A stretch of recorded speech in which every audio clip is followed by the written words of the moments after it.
इस वक्त मेरे साथ महासंघ टैक्सी यूनियन कुमाऊं मंडल के वरिष्ठ उपाध्यक्ष मनोज भट्ट जी मौजूद हैं। बेहद शांत प्रवृत्ति के हैं मनोज भट्ट जी, लेकिन आज थोड़ा गुस्से में हैं। जानते हैं इनसे क्या वजह है। भट्ट जी बताइए, फिटनेस को लेकर आप लगातार लंबे समय से लड़ाई लड़ रहे हैं। कुमाऊं के 80,000 परिवार टैक्सी यूनियन से जुड़े हुए हैं, उनकी आजीविका चलती है इस पेशे में। लेकिन पिछले कुछ दिनों में हमने देखा है नैनीताल में जिस तरीके से टोल से लेकर के पार्किंग से लेकर के तमाम चीज़ें सामने आई हैं, उसे लेकर जन सामान्य में तो विरोध है ही है, गुस्सा है ही है, लेकिन टैक्सी यूनियन में भी गुस्सा हमें देखने को मिला है। क्या कुछ अब रणनीति आपकी होने जा रही है? हमें सुना है कि टैक्सियों के पहिए भी अब थमने जा रहे हैं 12 अप्रैल से। क्या कुछ है, थोड़ा जनता को बता दीजिए, क्योंकि आम जन भी इससे परेशान हो सकता है। तो क्या कुछ रणनीति आपकी अब रहने वाली है? क्या कुछ आह्वान आप अपने टैक्सी यूनियन के साथियों से करने जा रहे हैं? देखिए, सबसे पहले तो मैं सभी को प्रणाम करूंगा। मैं चाहूँगा कि अब हम लोग एक 12 से अपने गाड़ियों का संचालन बंद कर रहे हैं, चलाने में असमर्थ हैं। बंद नहीं कर रहे हैं, मैं कहूँगा चलाने में असमर्थ हैं। सबसे पहले मैं उन यात्रियों से जो यहाँ पर आएंगे उनको जो असुविधा होगी उसके लिए मैं माफ़ी चाहूँगा, क्योंकि हम प्रशासन ने हमें आज इस जगह पहुँचा दिया है कि हम जो यात्री हमारे घर का भरण पोषण करते थे, जिनके सहारे मेरा परिवार चलता था, मेरे साथियों का परिवार चलता था, आज प्रशासन ने हमें इस योग्य कर दिया है कि हम लोग अपने वाहनों को स्वेच्छा से खड़े करने को तैयार हो गए हैं। कल क्योंकि जगह जगह चालान, फिटनेस में बेतहा वृद्धि, उसके बाद तुरंत ही इनने नैनीताल के अंदर, जिस हिसाब से आप देखेंगे नैनीताल के अंदर इनने टोल टैक्स को बढ़ा दिया, पार्किंग को बढ़ा दिया। टैक्सी वाले को हम ये पूछते हैं, आप घंटे के हिसाब से पार्किंग कर दीजिए। 50 रुपये घंटे के हिसाब से अगर आप पार्किंग आप करते, चाहे फ्लैट की पार्किंग है, उसमें सब पे चालू कर दीजिए। उसमें क्या है, आप हमारा चालान कर दें कि गाड़ियां रोड पर घूम रही हैं, पार्किंग आपके पास है नहीं, पार्किंग में आप हमको प्रवेश दोगे नहीं। क्योंकि अगर मुझे किसी कस्टमर को नैना देवी मंदिर पर जाना है दर्शन के लिए, 1 घंटा रुकना है, तो मैं 500 रुपये बचाने के लिए क्या करूँगा? 500 गाड़ी वाले की आय तो है नहीं। अगर यही 50 रुपये गवर्नमेंट चाहती तो इसका एक रास्ता था, जरिया था, चाहे मेट्रोपॉल की पार्किंग, सब पार्किंग आम आदमी के लिए खोल देती। लोकल टैक्सी वालों के लिए क्या है, देखिए अगर 50 रुपये घंटे के हिसाब से खोलेगी तो मेरे हिसाब से तो अगर 12 घंटे भी गाड़ी रहेगी तो उनको 600 रुपये आएगा, ना कि 500। लेकिन उन्हें नहीं, उसमें उन्हें माइंड गेम खेला गया है कि जो आदमी अंदर चाहे 2 मिनट के लिए भी जाएगा तो 500 की पार्किंग देगा। दूसरी बात आप देखिए, UK04 अगर अंदर इंटर करती है तो उसके 200 रुपये। अब आप देखिए ना, कितने लोग यहाँ पे, चाहे टैक्सी को छोड़िए, आप लोकल लोग बाइक से जा रहे हैं तो 100 रुपये अंदर जाने के देंगे। कितने बच्चे यहाँ से अब डेली अप डाउन करते हैं हल्द्वानी से, कितने लोग यहाँ पे जाते हैं, आपका ऑफिस जाते हैं। हाईकोर्ट माननीय उच्च न्यायालय हमारा वहाँ पे है। अब हाईकोर्ट में अगर हमारा काम है तो आपको अगर आप नैनीताल डिस्ट्रिक्ट के नहीं हैं तो पहले तो आपको ऑनलाइन 300 रुपये। अगर सबसे बड़ी हास्यास्पद बात जो मेरी समझ में नहीं आती है, अगर ऑनलाइन करेंगे 300, नकद देंगे 500 आपसे ये ले लिया गया, 500 की आपकी पार्किंग, तो नैनीताल पहुंचने में 1000 तो आपका ये हो गया। और हाई कोर्ट में अगर बाई चांस आपका कोई काम अगर बाहर निकलेंगे फिर दोबारा से रिपीट होगा। तो ये गवर्नमेंट क्या कर रही है, ये क्या संदेश? देखिए, इतना आज हम लोगों की बुकिंगें थी, आज टूरिस्ट इतना भयभीत हो गया है। मैं देख रहा हूँ कि इस बीच जो एडवांस बुकिंगें हैं वो कैंसिल कर रहे हैं, लोग मनाली की ओर रुख कर रहे हैं, शिमला की ओर रुख कर रहे हैं। अगर यही रहा तो आप देखिए, जो वहाँ पर कोई भुट्टा बेच रहा है, टैक्सी का मैं नहीं बोलूँगा, अगर आप और भी काम कर रहे हैं, किसी को रोजगार नहीं मिलेगा।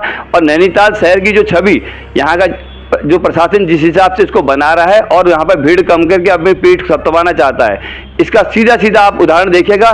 नैनीताल को टूरिस्ट को हम ढूंढने से नहीं ढूंढ पाएंगे, ना हम वहाँ पर पिकअप कर सकते हैं, ना हम ड्रॉप कर सकते हैं। तो अब आप बताइए, 2017 जुलाई की बात की गाड़ियों की बात ये करते हैं कि माननीय उच्च न्यायालय का आदेश है, हम बिल्कुल आदेश का हम जो है उसकी हम बिल्कुल सम्मान करते हैं। लेकिन आप बताइए, जिला प्रशासन, राज्य सरकार, उस पर हमें जो है उनको मालूम है 2017 से अभी तक कोई हमारी पैरवी नहीं कर रही है। बाकायदा उल्टा हमारी गाड़ियों को खड़े होकर माल रोड में चलती गाड़ी का चालान कर रही है। अगर आप नैनीताल में जाके देखिए, मैं सभी पत्रकार बंधुओं से कहूँगा, आप किसी भी टैक्सी वाले से छोड़िए, फड़ वाले से पूछ लीजिए, अवैध वसूली हो रही है खुलेआम। 500 रुपये, 1200 रुपये, 2000 रुपये महीना माल लिया गया है गाड़ी का माल रोड पे।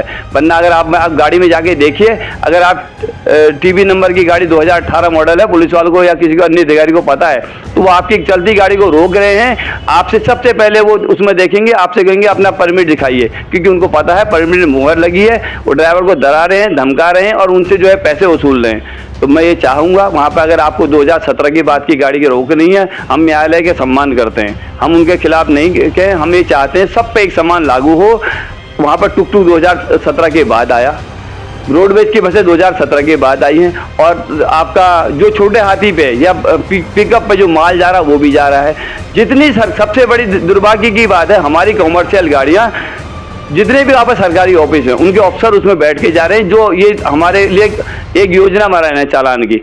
सबसे पहले उनको नैनीताल शहर से बाहर करिए। अगर आप हमारा चालान करें, इनको बाहर कर दीजिए और हमें हमारा दायरा बता दीजिए कि आप लोगों को इसके अंदर नहीं आना है। इसके अंदर हमारी क्या, चाहे वो कॉमर्शियल कोई भी बाइकिल हो जिससे जाम लग रहा हो, उस बाइकिल को आप बाहर कर दीजिए और एक जियो जारी कर दीजिए कि भैया टूरिस्ट को बता दें कि नैनीताल शहर के अंदर ये गाड़ियाँ नहीं आ सकती हैं और हम लोग उनकी पैरवी नहीं कर सकते हैं, हम असमर्थ हैं। आप अपनी व्यवस्था स्वयं कर लीजिए या प्रशासन स्वयं करे।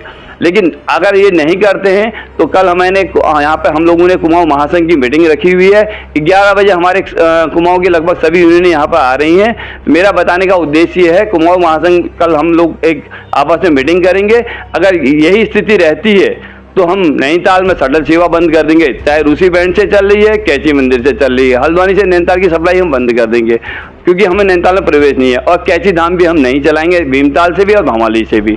ये हमारा सीधा हमें सभी यूनियन का आपस में जो विचार विमर्श हो रहा है, उसीलिए हमारी मीटिंग बुलाई जा रही है।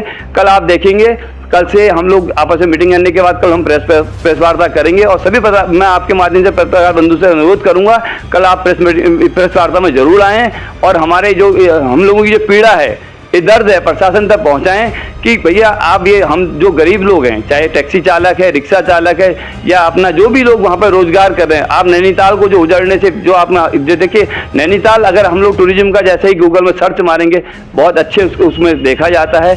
अगर कश्मीर के बाद देखें तो नैनीताल अपना मंसूरी को आदमी देखते हैं उत्तराखंड में, उत्तराखंड की शान है नैनीताल। उसमें आप टूरिस्ट को आने दीजिए, आम आदमी को परेशान मत कीजिए, भय का माहौल मुझसे हमें मुक्त कीजिए। ये मेरा मेन है और सभी लोगों से अनुरोध है कि आप हम लोगों को जो है, जो हमारा ये रोजगार समाप्त हो रहा है उत्तराखंड का, रोजगार तो होते ही हम दूसरी जगह भी कर लेंगे, लेकिन मैं ये चाहता हूँ जो नैनीताल की बदनामी हो रही है उसको प्रशासन उसको ध्यान दे और जो पूर्व की भांति जो प्रक्रिया थी उसको लागू करे, सभी वाहनों को पार्किंग में जगह दे, कॉमर्शियल वाहनों को अनावश्यक उनके 2-3 हज़ार रुपये का चालान करके राज्य को उसको ना भरे। ये मेरा मेन है। जी धन्यवाद बहुत बहुत।